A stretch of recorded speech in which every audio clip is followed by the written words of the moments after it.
I'm absolutely not a fan of the idea of flat organisations. I mean, I think they are, you never get them. I mean, there's a wonderful book written by, actually there's a paper written by Jo Freeman, who was one of the leading lights of the feminist movement. This is like 50 odd years ago, 1970, she wrote this paper called The Tyranny of Structurelessness. And because they saw... this was before corporate rebels existed, right? This was before corporate rebels, probably while corporate rebels were still in their, well, they're probably, in their still an idea. Short trousers at school and stuff. They tried in the women's movement to not have hierarchy because they saw it as patriarchal.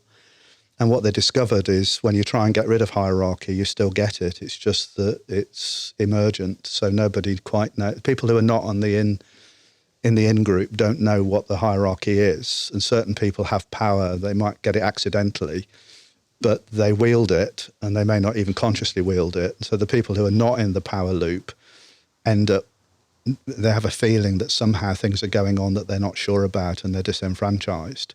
So the point being that even if you try and eliminate hierarchy, with, if I can be a bit naughty here, with sociocracy or holocracy or any other form of bolocracy, you're busy trying to go against human nature because hierarchy will emerge. So the question then is, if you're going to get a hierarchy anyway, be mindful about the type of hierarchy you want. What do you want a hierarchy of? Because if my thesis would be, if you have a hierarchy of decision making, you'll slow everything down to a snail's pace. That's what we always used to do. Senior executives were decision makers.